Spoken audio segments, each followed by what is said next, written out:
everybody. I hope you all are having a beautiful day and a pleasant Christmas holiday vacation.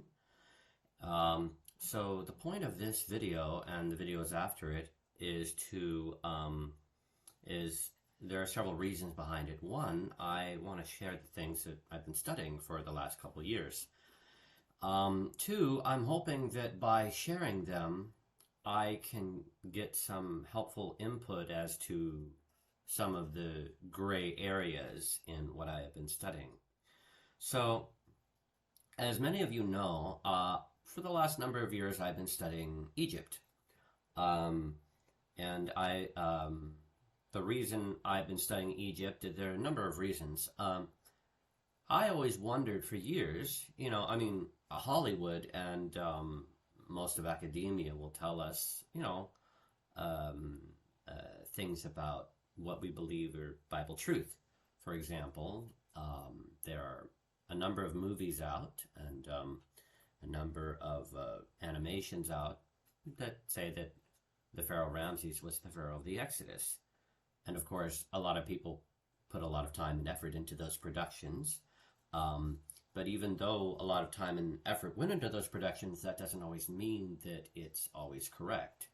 And when I say that, it also means that I'm not always correct. Part of the reason I'm doing this is because I hope that people will help me fill in the gray areas that I've been looking into. So, this is going to be mostly about Egypt and the Bible. But I have to say how it all came about. So, a number of years ago, my brother was a canvassing director or leader at an academy in South Texas. And he wanted a way to make the gospel personal to his students, to make it relevant to the academy students who he was leading. And so he thought about writing stories about somebody who was in heaven. Obviously, it would be somebody who would be among the first fruits when Jesus rose from the dead. The Bible says that many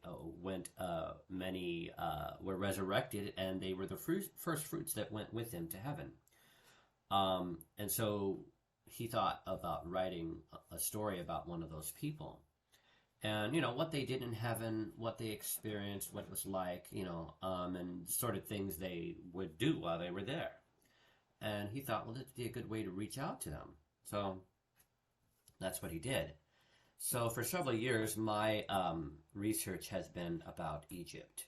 And I have researched Egypt quite a bit. I have tried to find out as much as I could. And so I went to Egypt earlier this year because I had a lot of research I wanted to do. And so he was thinking about the idea of writing a book and about heaven, and he was talking to me, and we were talking about it and hitting the idea back and forth. And I was also, at first we wrote a couple of paragraphs about it, maybe a couple pages about it, but it didn't really go any further than that. Fast forward about 10 or 12 years to about 2019, I guess, maybe, or 2020, and we started talking about it again. And at the same time, I was becoming very, very interested in the Bible as it related to Egypt. And, okay, I better go back here. I was becoming very interested in the Bible as it related to Egypt. And I began to study the topic a lot. And Brian and I were talking about this idea of a person in heaven. And I was thinking about Egypt. And one day this idea occurred to me, why not combine them? So I suggested the idea to Brian, and he thought it was a good idea, and that's what we did. And we started talking about it in earnest. and we started talking about what they would do in heaven, how a story of Egypt and